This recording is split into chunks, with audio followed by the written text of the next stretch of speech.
Welcome to the Data Room, where we demystify go-to-market data for financially strategic execs. We deliver real-world guidance for finance and go-to-market teams, helping them collaborate to transform their data into a strategic asset. I'm Scott Stauffer, CEO and founder at Scale Matters. I've been a CEO for over 30 years at various tech and SaaS companies, and I've seen firsthand the power of using data and data modeling to understand what drives value creation in a business. Hi, everyone. I'm Scott Stauffer, co-founder and CEO of Scale Matters, and welcome to another episode in our webinar series called Bridging the Gap Between Finance and Go-to-Market. Basically, in this series, we've been trying to provide some thoughtful content to help create alignment between finance leaders and revenue leaders to help accelerate growth. Before we jump into today's topic and our guest, just a short note on Scale Matters. Revenue and finance leaders generally come to us when they're struggling to answer important questions like, what's the relative ROI of the different channels we're using to source prospects? Or what is the root cause of our recently declining win rate? Or is my sales team properly sized in relation to the top of funnel investments we're making? In almost all cases, these companies' go-to-market data posture is not really set up to help them answer questions, these key business questions, and that's where we help. We define a data strategy, we help them properly instrument their environment, we implement processes to help maximize data hygiene, and then we deliver these actionable insights to help them inform their decision-making. Our work often fundamentally changes the way our customers operate their businesses, taking guesswork out of the equation. So that's a little bit on Scale Matters. Our guest today, I'm excited to have Todd Gardner. He's a leader in the space of financing SaaS businesses, also a leader in the space of SaaS metrics. And more recently, Todd has spent considerable time studying usage-based pricing. And his experience and deep understanding of the go-to-market alignment make him really the perfect expert to guide us through the challenges that are faced by SaaS companies embracing usage-based pricing. So today we're going to dive into best practices for sales compensation plans that align sales and customer success teams and usage-based pricing. Todd, welcome to the show. Glad to have you with us. Yeah. Hey, thanks, Scott. Thanks for having me. Glad to be here and jump into this. Actually, I saw this topic in a survey when usage-based pricing started to come onto the scene. Is like, why can't you, or what scares you about usage-based pricing? It was like, one, we don't have the infrastructure to do it. To your comment around data, and the other was like, oh my God, we don't have any idea how to pay our people, right, with a usage-based pricing model. So it's still top of mind today, even like it was, 6 or 7 years ago when this was all brand new. Yeah, that makes sense. And so our format with these, Todd, as you know, is we'll have you go through some thoughts, some point of view. I think you have a few slides that will help support your discussion. And then once you're done, then you and I'll just chat a little bit of Q&A around the topic, and then we'll open it up to see if the audience has any questions. So I'm Yeah. going to hand it over to you and let you do your thing. All right, great. Well, let's start off. This is going to be a combination of best practices gleaned from lots of different companies and actual sales compensation practitioners, as well as some survey data. But let's start off here. This was a little matrix I put together, just going through this topic, and it helps provide a framework, if you will, to think about like where should we start in terms of sales comp if you've got a variable pricing model, and simply along the bottom is just what kind of pricing model do we have, right? Most folks who have usage based pricing are not pure usage based pricing company. There's usually some sort of minimum commitments or hybrid, or you could, in this case, it goes all the way to the subscription model. But then more interesting is the vertical access, which is what are you trying to accomplish? So not all companies are just trying to like get the greatest amount of bookings. You might be a startup where new logos is everything, right? You just really want to get some companies in the door and get them up on the website. Also, there's been other times where very large companies, they might be entering a recession, right? And they can't book new customers, or it's insanely expensive to do it. So they shift to, driving expansion and retention. And so it's a combination of what are you trying to do? What can you influence? Right? That's the vertical axis. What is your pricing structure? And then really the unique thing about usage-based pricing is it's not just salespeople, right? Because it's not just the new booking, it's the new booking plus expansion. So the hardest thing really about comp when it comes to usage-based pricing is like figuring out, is it a team game or is there a handoff or how do we structure the interaction between CS and sales? So anyway, that's a framework. We won't go into it any more detail than that, but those are a couple of good dimensions to start with to think about. Hey, what are you trying to accomplish given where you are? So, like I said, we'll do a little survey data here. So, it is a combination of sales and customer success in terms of driving revenue through these comp programs. But yeah, most companies have not combined these two organizations. So they remain separate and this survey was just usage-based pricing companies. So they remain separate in most organizations, but there are notable exceptions. And I think you'll see this shift over time where you'll see some combination, but most folks are probably familiar with Atlassian, who classically doesn't have any salespeople. It's more of a PLG model, and everybody is in customer success and responsible for driving expansion revenue. And then Snowflake is the other side of that coin, which is, you know, they're well known to say, "Hey, we don't have any CS people. Everybody is selling." And so there's overlap in what all those different people are doing, and you can define the roles in different ways. But this is a little bit of the landscape of separate organizations, all in one, not all in one. And it kind of depends on what your product is, and back to that matrix of how you're going to market. Um, so just continuing on in terms of the customer success comp plans, because that is what's different about usage-based pricing is CS plays a big role. Over half the organizations who have usage-based pricing are doing some sort of combination between sales and CS. So it's a joint responsibility to drive expansion. A third, it's just CS. And then, a relatively small percentage are using the Salesforce itself to drive expansion. So that's the state of play in the market today.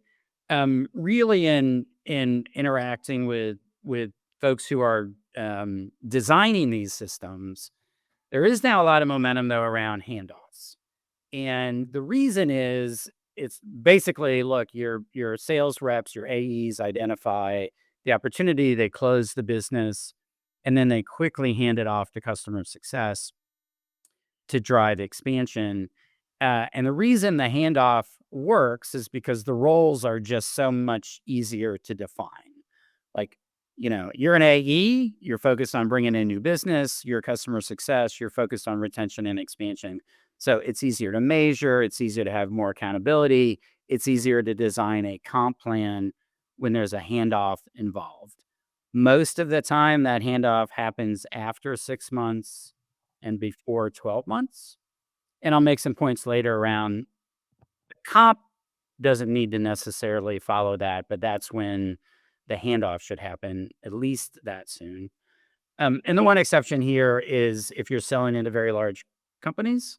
Um, Look, but your one customer could have a lifetime's worth of new opportunities. So, um, in those cases, AEs are not handing off to customer success. They're staying engaged over the life of that customer, large named accounts, for example. So that's a little bit on the customer success comp plans. What you'll see in the next two slides is the shift. So this is a little bit about what's the background of your customer success team. most are a combination of technologists who are solving, problems and business folks. Um, as customer success teams get tagged with being responsible for expansion, the best companies out there are basically reconfiguring their customer success teams. So they are more technical in nature. If you're giving them the added responsibility of expansion, they're more consultative, and they're better at critical thinking. So the criteria for hire in CS, in usage-based pricing, when they're given this job of expanding revenue, it's an elevated position. Like, you can see those are higher level criteria than you might have in a subscription-based business, where customer success is really much more passive, not engaging to drive expansion. And so you do have to think about retooling CS if you're going to give them the handoff, to drive expansion dollars. Um, Comp plans are generally driven by expansion dollars, and we'll spend a few slides, helping to define that. That's usually done in combination with a GRR target, so gross revenue retention. The reason it's not net revenue retention is you're capturing expansion dollars on their own as a commissionable item. So GRR is really the best complement to that, so you're not double counting expansion dollars. And then many of them also include net promoter score, and if you include value-added activities like quarterly business reviews, like, the company knows QBRs are good and they lead to better outcomes, so they will actually reward reps for doing that. One thing here on expansion dollars before we get into the measurement of them, some companies try to isolate the expansion dollars that are driven by CS, different than those that happen organically. A couple of companies have been successful at that. Most have not. It's just way too hard to unscramble that egg. So most commission plans for customer success folks treat all expansion dollars the same, whether it was an initiative by CS to drive it or it just happened organically. All right, so this is actually an issue that was brought up by um, the head of comp at Snowflake. So they started to well, Snowflake classically doesn't have any CS people, but they were comping their reps on expansion dollars. They were measuring expansion by, this year's revenue versus last year's revenue. And what they found is, if sales identified an initiative that increased monthly recurring revenue and it happened earlier in the year, it would drive 3, 4 times the compensation that same increase in ARR would drive late in the year, because it just didn't get captured because it was only a few months. So, worst case in their scenario, for those folks who had a late in the year expansion, that got rolled into next year's base, so they never got paid on it.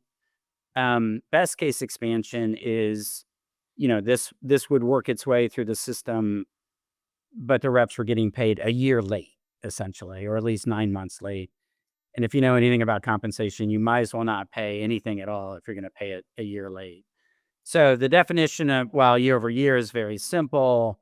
You get into this weird arbitrary, when did it close, even though it had the same impact on ARR and the same impact on the business. So Snowflake moved to a run rate calculation. So they compared last quarter's run rate to this quarter's run rate. That's shown in the graph on the left. That works. Can be great. You usually measure it every quarter. Maybe do some smoothing. The next issue they ran into, though, was they have some seasonal customers. So if you're doing quarter over quarter sequentially, that doesn't make any sense. So where they ultimately landed, and lots of folks have, and this is a very robust way to measure expansion, is to do, Q2, for example, of last year to Q2 of this year. So you're doing like quarters, 1 year separated. And that tends to get rid of the arbitrary nature of that happened early in the year, that happened late in the year, and it also gets rid of weird anomalies that can happen in seasonal businesses that spike quarter over quarter, even though they might not be growing. Scott, you jump in with questions. I'm going as fast as I can through these slides. So, um, all right, sales comp plan. So, yeah, this is basically, survey data. Most are 50-50. That's very similar to the subscription world. I found it interesting that a couple of the larger public companies are allowing reps to opt into higher leverage plans. Um, Scott, I don't know if you'd seen that before, but like reps can literally, if they're very confident about what they'll close in the year, now they can't go back and forth, but they can opt into a 70-30 plan, where they're getting higher leverage and getting paid more. Mm. Some companies are starting lower than 50-50 just because usage-based pricing is the wild, wild west, and they're not sure what's going to happen, and so they're sort of allowing their reps to basically ease into it. UBP companies are more inside sales weighted than traditional subscription companies. It's about 55%, 45%. Probably because there's more PLG overlap or product-led growth overlap with usage-based pricing than there is subscription. And then these are the commission rates. These are 2 years old. I'm sure anybody designing a comp plan is going to do lots of benchmarking on that, but that's basically the histogram of where different companies are paying, anywhere from 5 to 9% on new sales. Which brings up the question is, what is a new sale? And that's another complication with usage-based pricing. It's like, look, if you're not doing minimum commitments, and it's at least part of the sale is really a usage-based model, what are you paying on, right? Because there is no booking. So most their folks are paying on lots of different things. Most are paying on actual metered usage. Obviously, the company's metering that usage because they need to bill it anyway, or they're paying on actual invoices. So, and I love the second one, right? Because it very much aligns the value that the customer is bringing the company with what you're paying the rep. Also, if there's some heavy discounting or something that might not get picked up in metered usage, it will get picked up in invoices.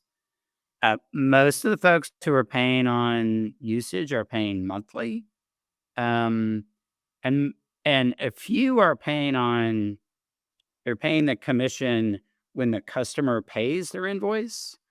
Um, that's You can do that. It aligns cash flow, but in my opinion, it creates two problems. You've got a customer who's not paying you.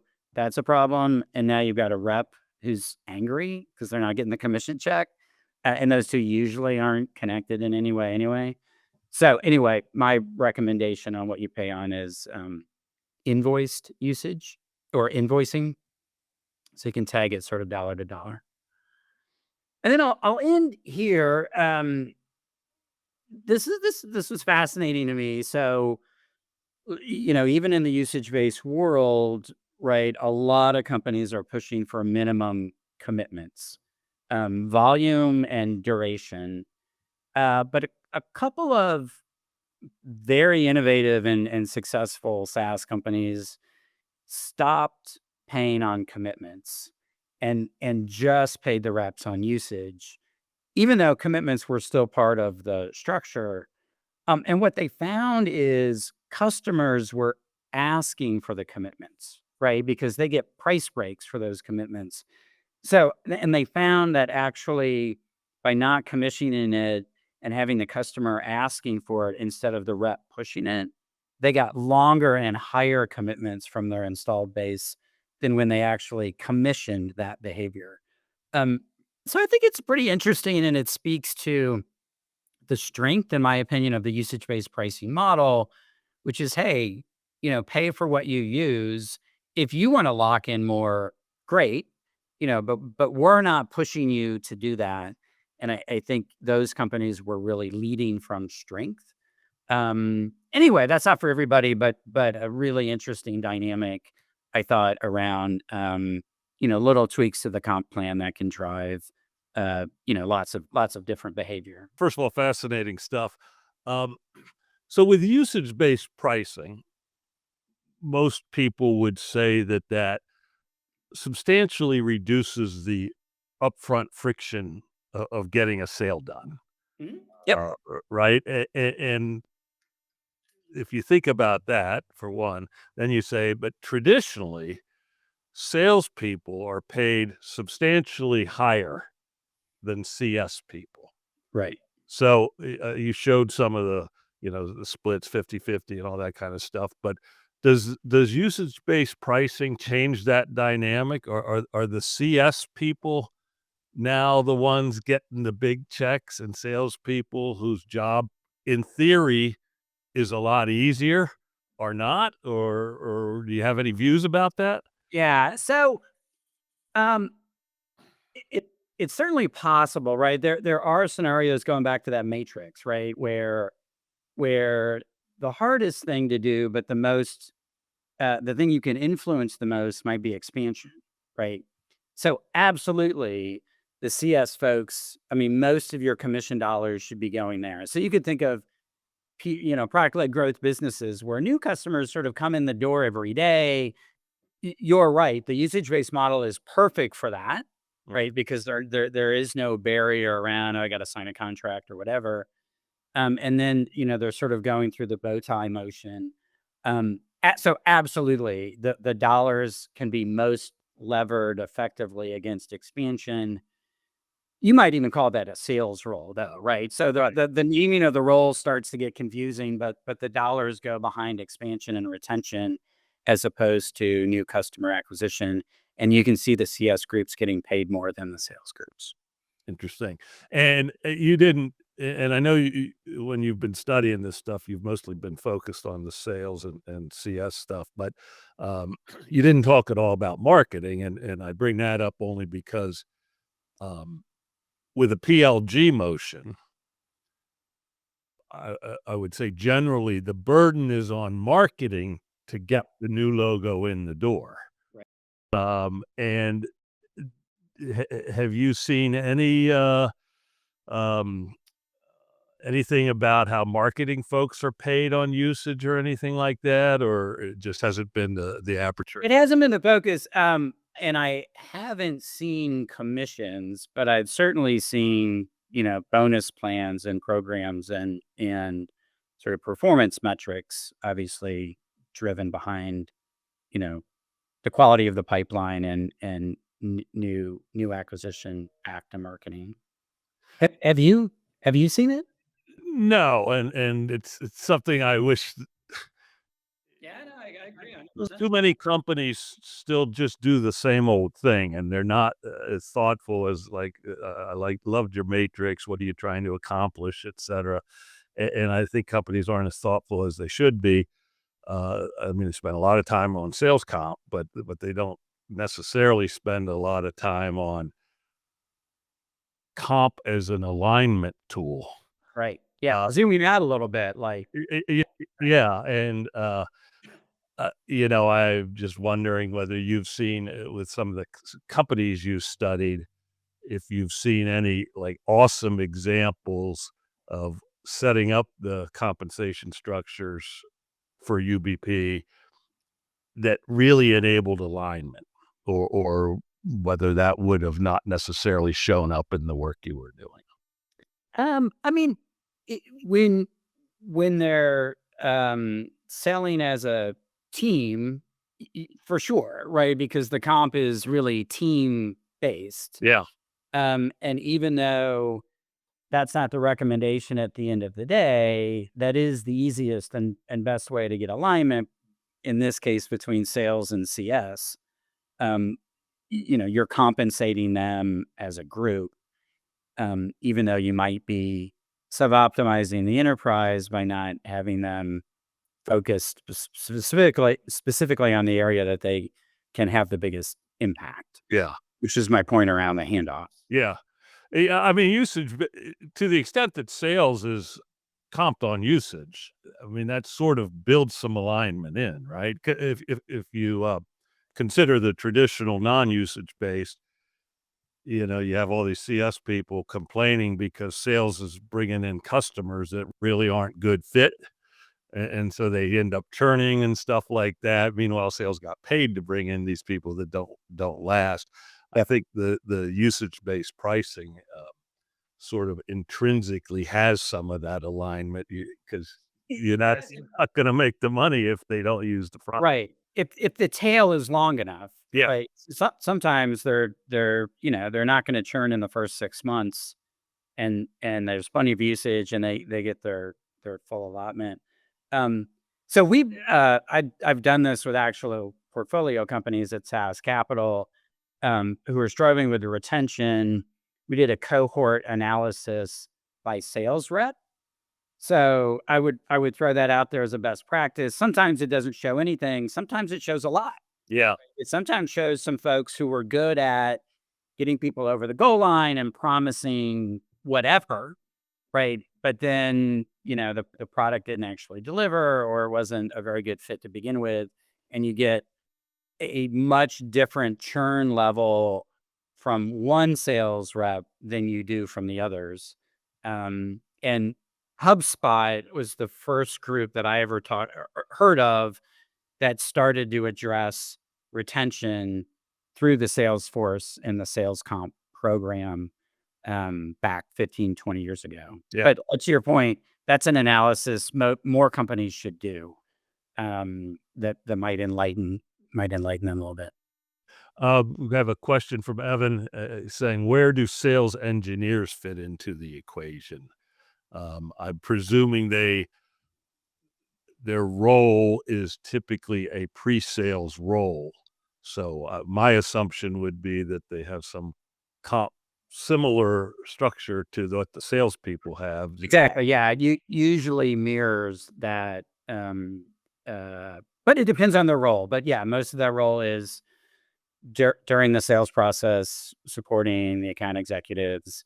So their comp flows in the exact same manner. Yeah.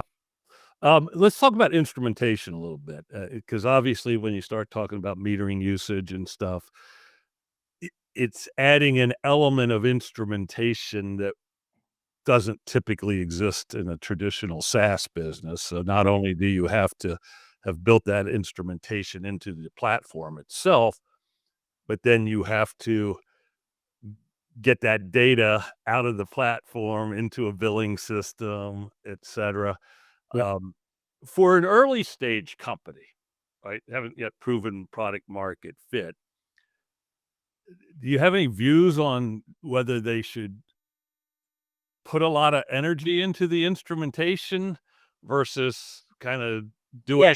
do a trust relationship and try to deal with it with licensing? Like, I think you hit on like uh, pricing shouldn't be driving the bus in terms of product development. And like, if you're that early and of course, now there's some debate on when product market fit is actually happens. But what's more common is folks are releasing an AI module that's got usage-based components, or they want to get to usage-based component, but early on, it's all you can eat, right? And I think that's fine.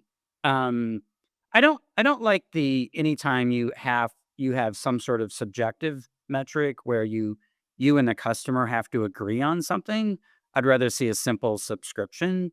I don't like the tension that can create.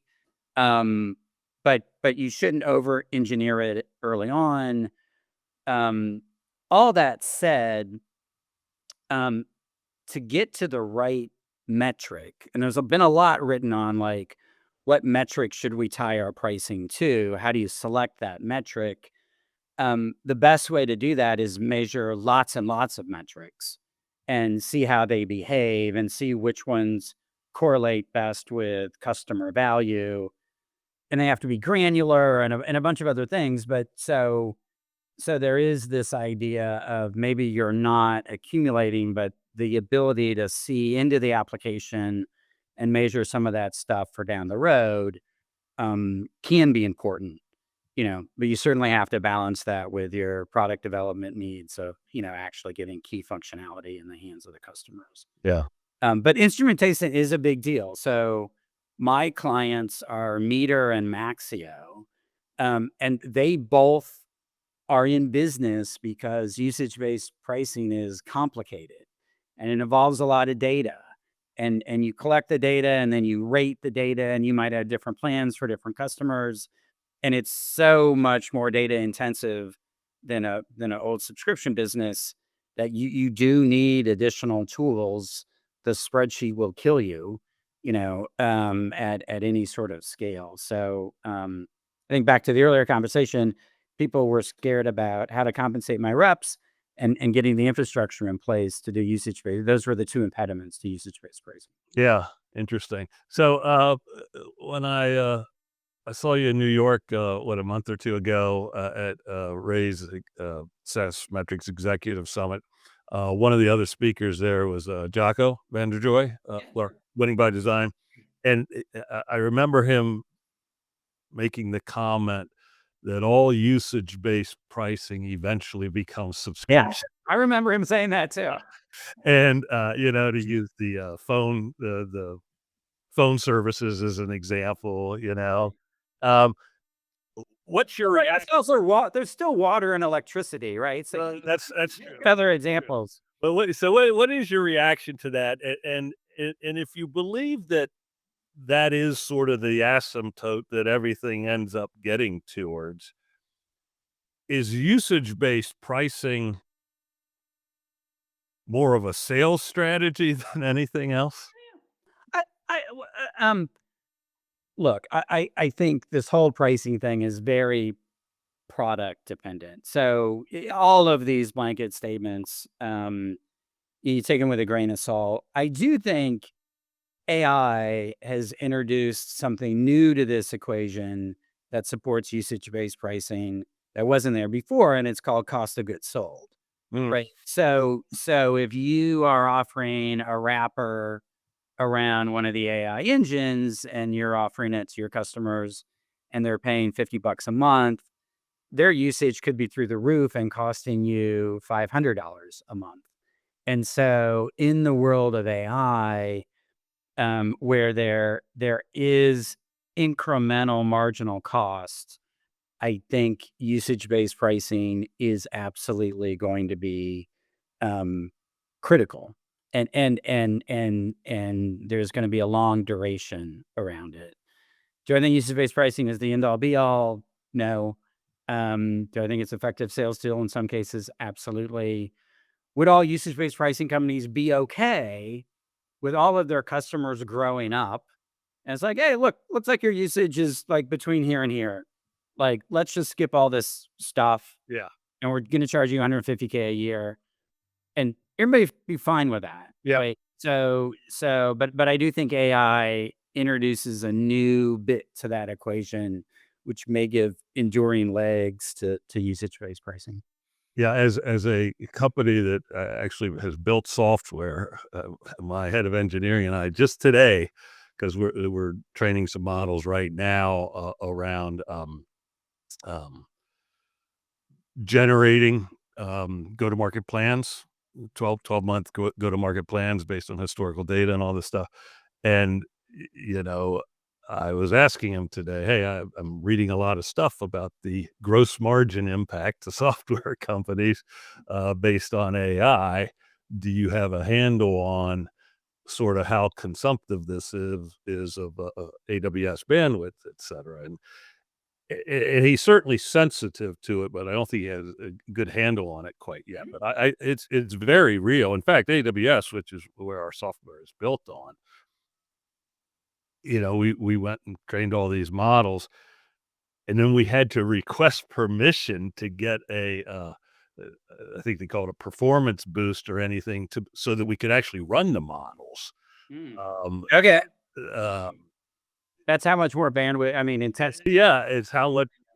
So I don't. I guess potentially it's a way of them protecting us from ourselves. But it's real, right? It's very real that there's cost associated. And it'll get way more efficient, right? People working on that every single day, but the questions and the complexity is going to grow at the same time. So it's just it's a very different cost structure than any SaaS company had seen before. Yeah, yeah, for sure. So this is awesome. Why don't we've got a few minutes left. We've had one question. Let's see if the audience has any other questions that Todd can be helpful with. Here's one. In a lot of traditional SaaS businesses, it looks like most of the revenue comes after the initial sale, land and expand. Do you find this is still the case for UBP companies? How should that impact sales comp? I'd say that's only the case for UBP companies. I mean, they're yeah. So I think that issue, Liam, that you bring up is magnified with usage-based pricing, in my view. Todd, do you? Absolutely, yeah. I mean, there there obviously were subscription businesses that might have 20 modules. I think of HR tech is the perfect example of that. There's a recruitment model and a retention, blah, blah, blah. Um, and so they were land and expand and would start with one and grow from there. Uh, but, but yeah, PLG linked with usage-based pricing speaks to, most of the revenue coming after the initial sale, but also sometimes not. Like sometimes the product is linked to the revenue of the customer, which just really isn't going to change that much. It might Right. grow a little bit over time, but it's growing at 10% a year. So sometimes these companies have just very big initial contracts with, dealing inside what I call a fat tier, right? Which is not the optimal way to price, but yeah, sometimes there's a fair amount of stability inside usage-based pricing as well. When you say link to revenue, it'd be like a billing system or Yeah, something billing. that has visibility into the revenue. E-commerce, right? They're charging a percent of revenue. They're getting plenty of revenue right out of the gate, and they know what it's going to be. One of the ways you can pay reps when you don't have a minimum commitment is estimate the revenue for the following year. I didn't actually talk about it because it's such a bad idea. I thought it was going to be a great idea, and there's some companies that do it, but most people are like, "Oh my god, don't do that," because your estimates are going to be wrong. You have to claw back commissions, like the worst possible thing ever.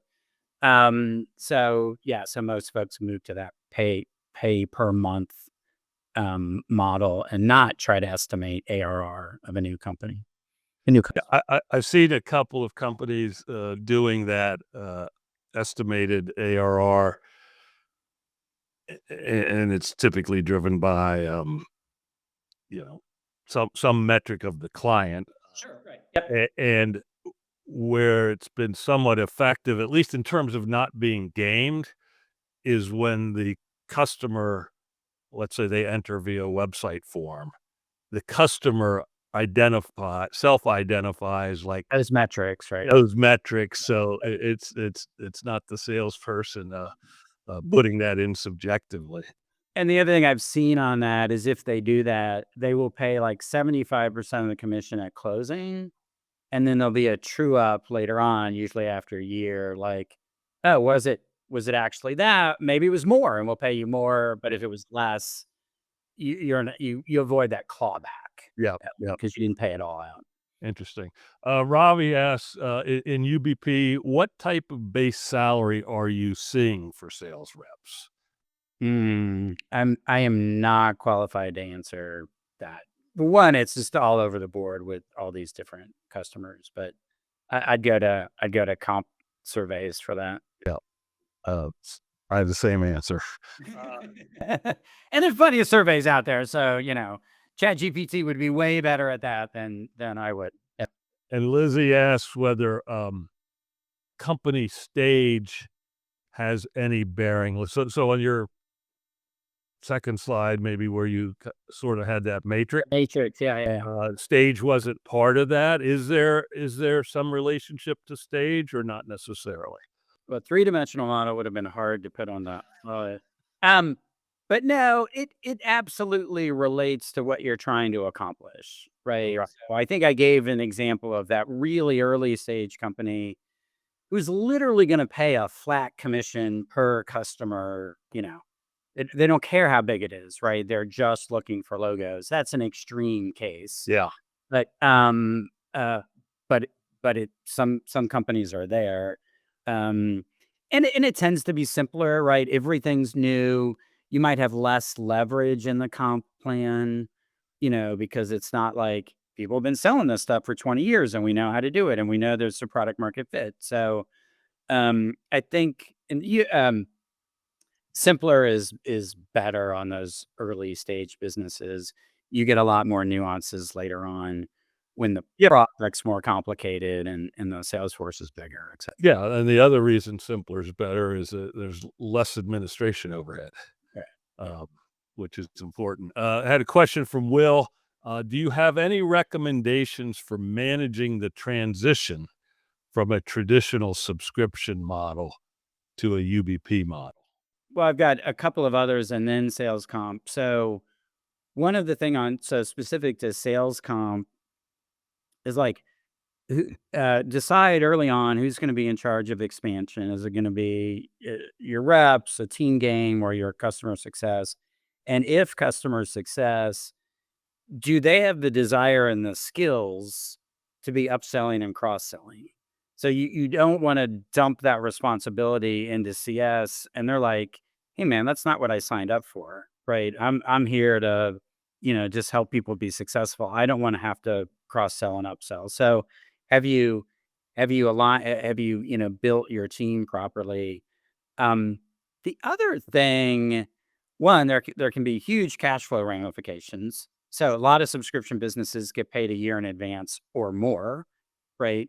You're more than likely, and then if you went from there to pure pay as you go, you're going to create a massive cash hole in your balance sheet because you used to get paid a year in advance. Now you're getting paid every month. That can be super problematic. So you might think about, minimum commitments and still doing some pay in advance kind of things.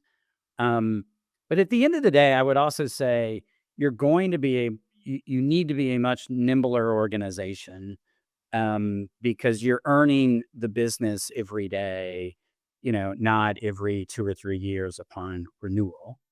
I would also go back to the tooling side of the equation, which is if you have um, field or if you have salespeople plus usage-based pricing, that generally leads to complexity, right? Because you're negotiating different deals with different people. And so you're rating things different. And so that's when you need to think about billing. Maybe somebody like Maxio or Meter or other third parties that help provide that infrastructure. Because your customers, what you don't want is like your customer going, "Holy shit, my bill is 3 times more than I thought it would be." Right? That might have been your AWS backs or, like, "Hey, make sure you know what you're signing up for." Right. The surprise bill is like the nightmare in usage-based pricing, so you've gotta have visibility allowed into for your customers to see where they are in the month, and you have to address those issues before the bill comes out. Yep. Hey, Scott. Hey, let's have a chat. Let's get you in a different plan. You burn through everything. So anyway, those are a few things that you need to think about ahead of time. Cool. That's all the time we have. Todd, thanks a lot. I think this is, it's timely. It's very relevant, particularly with the, you know, preponderance of AI growing. So I appreciate you being with us, and I'm sure the audience found this helpful and insightful. Yeah, thanks for having me. I really enjoyed it. Make no mistake, good data matters for driving efficient growth and valuations. Follow me on LinkedIn, where I'm sharing insights from CFOs, investors, and strategic go-to-market execs. Thanks for listening to The Data Room.